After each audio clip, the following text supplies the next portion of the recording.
मित्रों नमस्कार।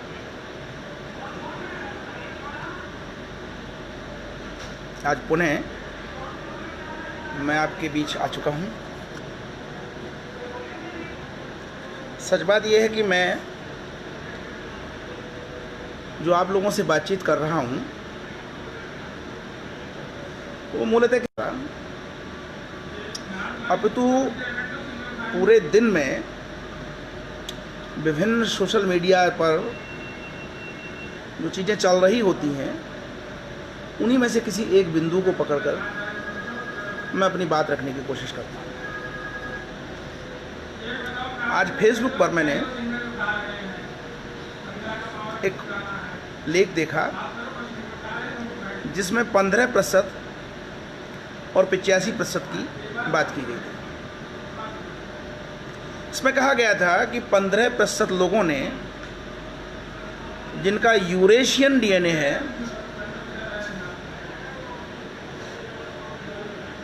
भारत में आकर 85% का केवल शोषण किया है। बहुत अच्छे तरीके से इस लेख में ये भी बताया गया। जी रविंद्र चौधरी जी नमस्कार, अनूप कुमार जी नमस्कार, दीपांकर द्विवेदी नमस्कार, आप सभी लोगों को मेरा नमस्कार। राहुल पाठक भी आ गए, उन्हें भी मेरा नमस्कार। मैं जो बात कर रहा था कि जो 15% और 85% की जो थ्योरी है, इस पे विचार करने की आवश्यकता है।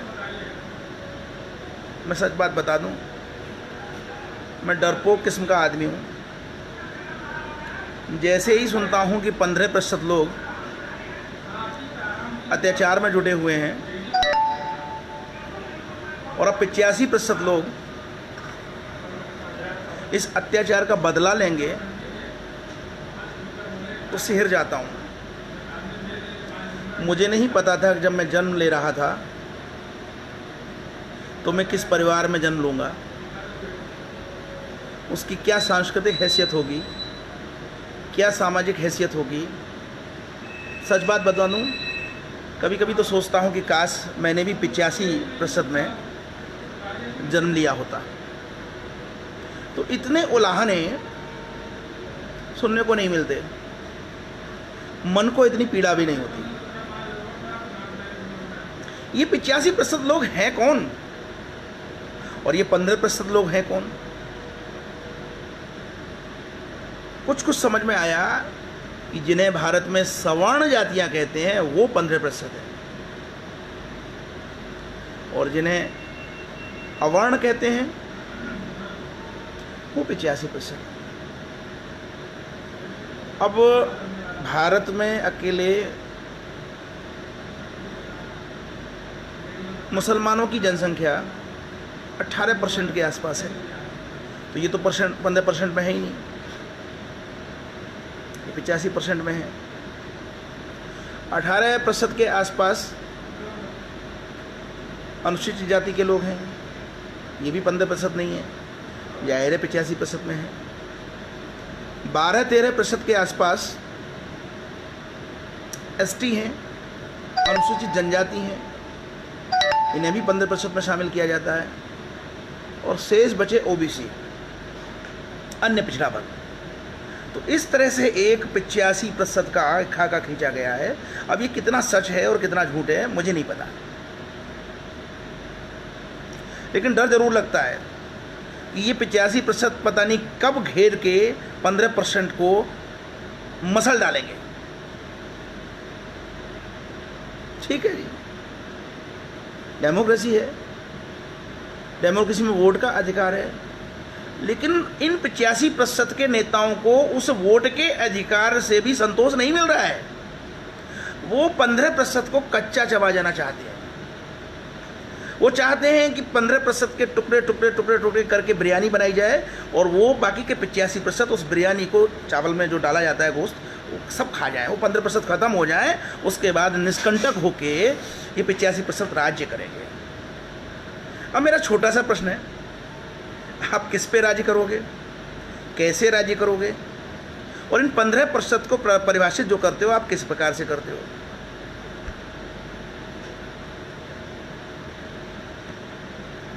एक बार मैं एक अपने अनुसूचित जाति के मित्र पीसीएस अधिकारी के घर पे गया। एडीएम थे। एडीएम की पोस्ट ठीक ठाक पोस्ट होती है, डीएम के बाद सीधे एडीएम का नंबर होता है। बंगले पे गारद भी लगती है पुलिस की। तो जो गारद जो लगती है उसमें सिपाही होते हैं। आपको पहले वहाँ जाके बताना पड़ेगा मैं अमुक अमुक हूँ और साहब ने बुलाया है, तो वो अंदर पूछेगा और तब जाने देगा। सिपाही ने पूछा और मैं अंदर गया।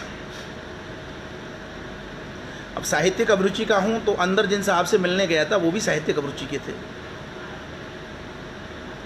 तो मैंने देखा कि अनिल कुमार पांडे नाम का सिपाही बीड़ी के सुट्टे मारते हुए एडीएम साहब के बंगले पर बैठा हुआ है और बंगले के अंदर एडीएम साहब सर्वहारा के विरुद्ध अपना नया आलेख तैयार कर रहे थे किसी पत्रिका में भेजने के लिए। मुझे बड़ा अच्छा लगा कि ये दुष्ट सर्वहारा देखिए उनके गेट पे बैठा हुआ बीड़ी के सुट्टे मार रहा है और उन्हीं की रक्षा कर रहा है। मैं ये नहीं समझ पाया कि ये एडीएम साहब किस बुर्जुआ की बात कर रहे थे, कि कौन सा बुर्जुआ है जो सर्वहारा का शोषण कर रहा है। वो बुर्जुआ अनिल पांडे बीड़ी पीता हुआ सिपाही था या साहब के गांव का प्रधान था, कौन था, ये चीज़ समझ में नहीं आई। इसी प्रकार से मैं एक बार मध्य प्रदेश में एक बड़े अधिकारी जो शिक्षा निदेशालय के आयुक्त थे, अपने एक साहित्यिक मित्र के साथ मिलने गया। मुझे जब ले जाया गया तो ये नहीं बताया गया था कि मैं जिनके पास जा रहा हूँ वो साहित्यिक व्यक्ति हैं।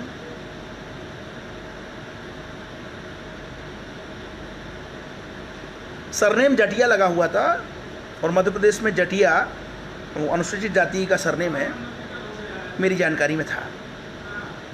थोड़ी देर बाद चपरासी ने अंदर बुलाया, अंदर पहुंचा तो टेबल पे जटिया साहब का वो नेम प्लेट तो था ही, साथ में एक नेम प्लेट और था, असंग घोष। और जैसे ही मैंने असंग घोष देखा तो मुझे आया याद कि वामपंथी पत्रिकाओं में जो शोषण दमन के विरुद्ध जो कवि कविताएं लिखता है असंग घोष, कहीं ये वही तो नहीं है। मैंने उनसे पूछा कि सर असंग घोष आप ही हैं क्या? बोले हाँ मैं ही हूँ, मैं ही असंग घोष के नाम से कविताएं लिखता हूँ। मैंने कहा आपकी कविताओं में, आप तो अधिकारी हैं, आपकी कविताओं में फिर भी शोषण नज़र आता है। इस तरीके से नज़र आता है कि ऐसा लगता है कि जैसे पूरा का पूरा 15% जो समाज है वो 85% को खाए जा रहा है। वो बोले देखिए मैं अधिकारी हो गया हूं तो किसी की कृपा से नहीं हुआ हूं, अपनी योग्यता से हुआ हूं। आज भी देश में करोड़ों लोग गरीबी की ज़िंदगी जी रहे हैं। मैंने उनसे कहा कि जो गरीबी की ज़िंदगी जीने वाले हैं उनमें ये जो 15% जो आप एक तरफ कर देते हैं, इनमें से भी बहुत सारे लोग गरीब हैं। केवल 85% गरीब नहीं है और 85% में भी बहुत सारे अमीर हैं। ये तो कोई बात नहीं हुई। बोले आप नहीं समझोगे, आप राजपूत हो, आप नहीं समझोगे। मैंने कहा तो मैंने कहा हिंदू धर्म के बारे में आपकी क्या राय है? मैं खुल के इस फेसबुक के मंच पे लाइव होकर मैं आप सब लोगों को बता रहा हूं कि वामपंथी विख्यात कवि असंग घोष जो मध्य प्रदेश शासन में उच्च अधिकारी के पद पे कार्यरत हैं, उन्होंने कहा दुनिया का सबसे निकृष्ट धर्म अगर कोई है तो वो हिंदू धर्म है। मैंने कहा ऐसा क्यों? उन्होंने कहा वो जन्म से ही भेदभाव की स्थिति उत्पन्न करता है। अब मेरे पास कोई विचार नहीं था, उनको उत्तर देने के लिए मेरे पास कुछ था नहीं। मैं कुछ शर्मिंदा सा, बहुत ईमानदारी की बात कह रहा हूँ, मैं कुछ शर्मिंदा सा बाहर निकला और मैं सोचने लगा कि क्या हिंदू धर्म ऐसा धर्म है? तो मुझे याद आया कि ये हिंदू धर्म की बात नहीं है, ये पूरी मनुष्य संस्कृति की प्रवृत्ति है कि जहाँ पे चीज़ें बहुस्तरीय हैं, एक ऊपर रहता है व्यक्ति और एक नीचे रहता है, और ये पुरातन काल से चला आ रहा है। और फिर मुझे वो एडीएम साहब याद आए जिनके दरवाजे पर, जिनके गेट पर वो अनिल पांडे नाम का सिपाही बीड़ी के सुट्टे लगा रहा था। अरे आपको पंडितों से, ब्राह्मणों से चिढ़ है तो ऐसा करिए कि जो आपकी गारद में जो सिपाही लगा हुआ है पंडित, उसके साथ रोजाना भोजन करना शुरू कर दीजिए। अपने डाइनिंग टेबल पे उसे भी बिठाइए, आप ऊपर उठ जाएंगे। अगर ऊपर उठने का यही पैमाना है तो आप ऊपर उठ जाएंगे। आप अपनी गारद में लगे हुए ब्राह्मण सिपाही को अपने साथ डाइनिंग टेबल पर बिठाकर खाना खिलाना शुरू कर दीजिए। आप नहीं करेंगे, क्योंकि तब आपका जो अधिकारीपन है, अधिकारीपन का जो ईगो है, अहंकार है, वो ऊपर आ जाएगा। और मैं यही बात कहना चाहता हूं कि पूरी प्रकृति में, मनुष्य जाति में ये चीजें हैं। कभी टेलीविजन पर उत्तर कोरिया के दृश्य आ रहे हों तो आप देखिए, एक तरफ किंग जोंग उन है, कभी घोड़े पे दिखता है, कभी टहलता हुआ दिखता है, और दूसरी तरफ उसके सिपाही निरीह से खड़े रहते हैं। ये जो ऊंच नीच का जो भाव है, ये पता नहीं मनुष्य में कहां से कैसे उत्पन्न हुआ है। तो मैं अगर कहूं कि ये मनुष्य में उसके कार्यों के चलते, उसके व्यवहार के चलते उत्पन्न हुआ। एक ही क्लास में पढ़ने वाले 40 बच्चे एक ही अध्यापक से, एक ही पुस्तक से पढ़ने वाले होते हैं, लेकिन वो सब आईएएस नहीं होते। कोई कुछ होता है, कोई कुछ होता है, कोई कुछ होता है। ये मनुष्य का सामान्य लक्षण है। और भाई साहब, अगर शोषण होता तो विवेकानंद ने बहुत अच्छी बात कही थी कि जिनको आप आज यूरेशियन डीएनए, बड़ा आश्चर्य होता है, जब मैं पढ़ता था तो एक आर्य शब्द का प्रयोग किया जाता था, अब जो है वो एक नया शब्द आ गया है, यूरेशियन डीएनए। तो ये जो यूरेशियन डीएनए के जब लोग यहाँ भारत में आए और पीढ़ियों दर पीढ़ियों आपका शासन किया, तो उस शासन को चलाने के लिए हथियारों की आवश्यकता तो होती होगी ना। ये खाली मुंह से बोल के वो आप पे शासन कर लेते थे। शोषण तो हथियारों के माध्यम से किया जाता है। तो जब शोषण हथियारों के माध्यम से किया जाता है तो उन हथियारों को बनाने वाली कौन कौन सी थी? यही लोग खुद घर में अपने हथियार खुद बनाते थे। ये बहुत विचारणीय बात है। और जहां तक मेरी जानकारी में है कि ऐसे हथियारों को बनाने का काम लोहार जाति के लोग किया करते थे। अब ये जो ओबीसी में जो लोहार हैं, ये इनसे पूछना पड़ेगा, ये तुम्हारे पूर्वजों ने इन दुष्ट यूरेशियन डीएनए के लोगों को हथियार बना बना के क्यों दिए? ये बहुत विचारणीय प्रश्न है। और ये मैं बता दूं, ये प्रसंग, ये मैं नहीं कह रहा हूं, ये प्रसंग स्वामी विवेकानंद ने अपनी पुस्तकों में वर्णित किया है कि रे मूर्खो, अगर आर्य हथियारों से तुम पर शोषण कर रहे थे तो उनको हथियार बनाकर देने वाले कौन थे?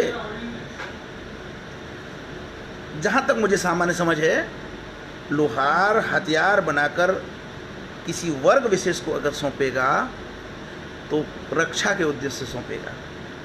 और इसी रक्षा के उद्देश्य को संभवतः छात्र धर्म कहा गया है। और छात्र धर्म को निर्वहन करने के लिए अपने जान की बाजी लगानी पड़ती थी। छात्र धर्म का निर्वहन करने वाला वो आपसे हथियार आपके शोषण के लिए नहीं लेता था, बल्कि आपकी रक्षा के लिए लेता था। अब रही दुष्टों की बात, तो दुष्ट तो कहीं भी पैदा हो सकते हैं। अब आप कहो नहीं हमारे दुष्ट तो महापुरुष हैं और तुम्हारे दुष्ट दुष्ट हैं, तो ये भी बात हजम नहीं होती। आप कहो शंबुक का वध अनुचित हो गया, तो भैया शंबुक का वध हुआ ना, साथ में पंडित जी रावण का भी तो वध हुआ ना, द्रोणाचार्य का वध हुआ ना, भीष्म पितामह का वध हुआ ना। ये सारे लोग कौन थे? आप केवल एक शंबुक को लेकर बैठे रहोगे, शंबुक को पकड़ के ही सारी की सारी चीज़ें कर लोगे आप।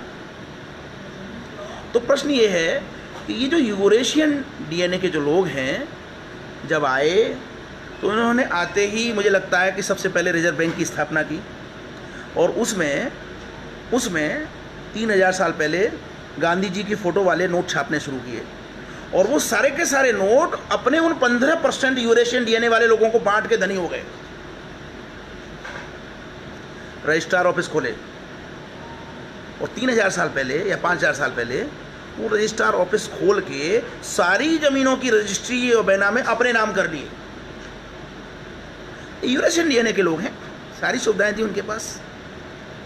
इन यूरेशियन डीएनए के लोगों ने 5000 साल पहले सारी भारतवर्ष में फैक्ट्रियां खोली और फैक्ट्रियों में मालों का उत्पादन शुरू किया, और वहाँ पे 85% को मजदूर बना डाला, और खुद फैक्ट्री मालिक बन के अरबों खरबों की संपत्ति जो है उत्पन्न कर ली।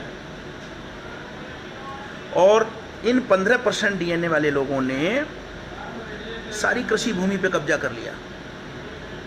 इन 15% यूरेशियन डीएनए वाले लोगों ने जितने भी सरकारी ऑफिस देखें जो दिख रहे हैं आपको, 5000 साल पहले ही इन पे कब्जा करके बैठ गए, बाकी सबको वंचित कर दिया, एकदम वंचित, निरीह।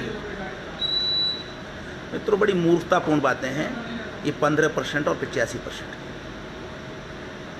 अरे अब तो आप मुख्यमंत्री बन चुके, हर पद पे पहुंच चुके, एक दो बार नहीं, कई बार मुख्यमंत्री बन चुके।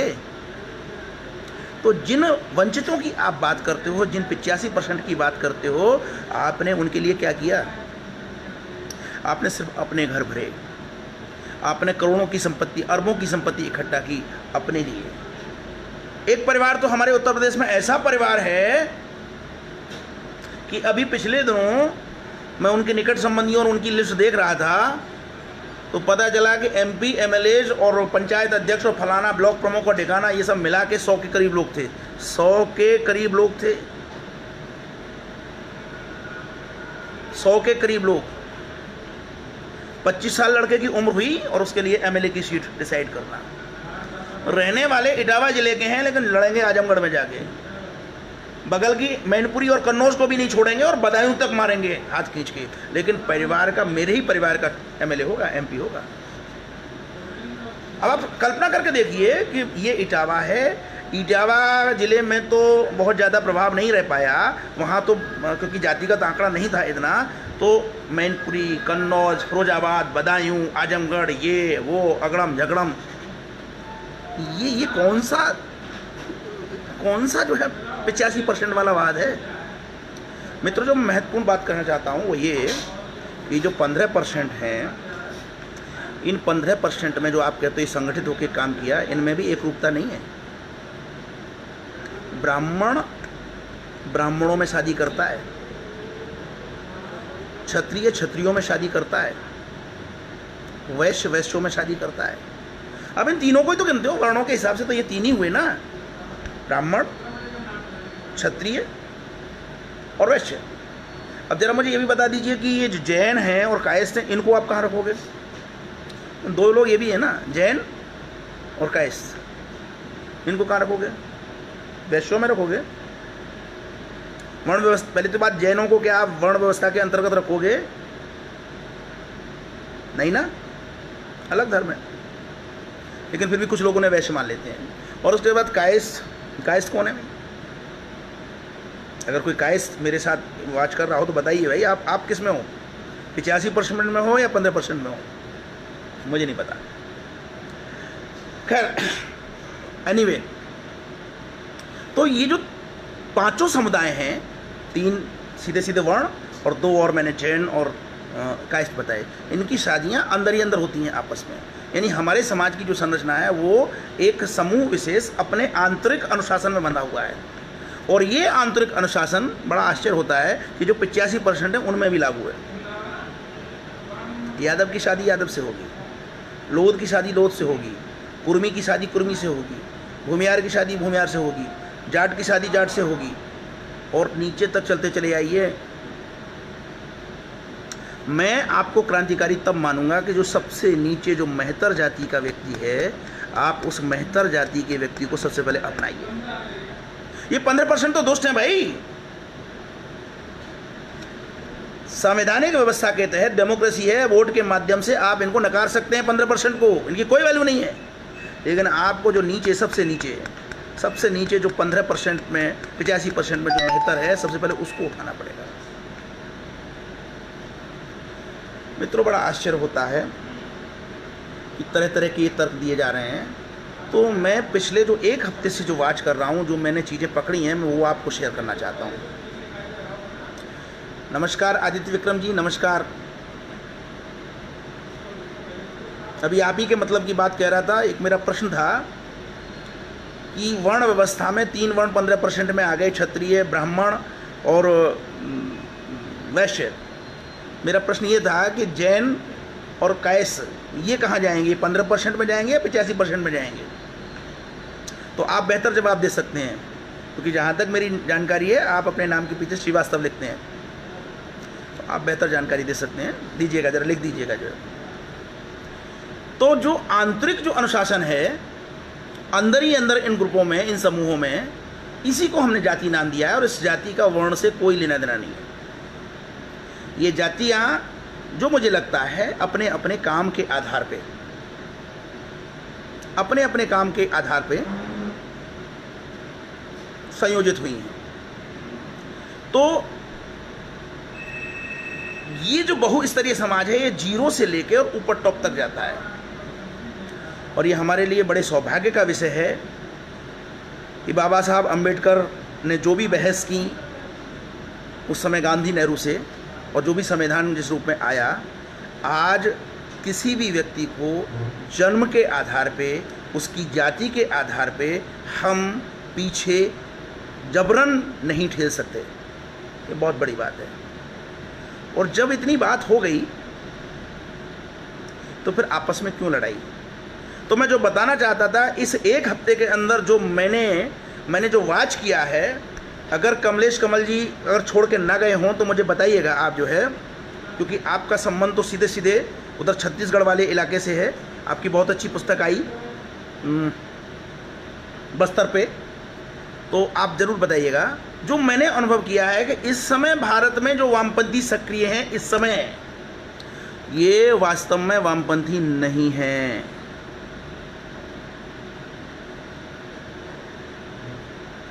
ये क्रिप्टो क्रिश्चियंस हैं, ये ईसाई मिशनरीज के सूत्र हैं, और इनकी मुखिया जो मुझे लगता है वही है जिसके बारे में इशारा अर्णव गोस्वामी ने किया। नमस्कार त्रिपाठी जी। क्योंकि ये मैं महसूस कर रहा हूं कि जितने भी वामपंथी हैं वो आखिर सारे के सारे क्रिश्चियन क्यों हैं? ये बहुत विचारणीय बात है। जरा इसको लगाओ। सारे के सारे वामपंथियों के जो नाम हैं वो हिंदू नाम नजर आते हैं, और दुख की बात ये, वो अपने आप को वामपंथी कहते हैं, और जब उनको उघाड़ के देखा जाए तो वो ईसाई निकलते हैं। कुछ उदाहरण मैं आपको बताता हूं।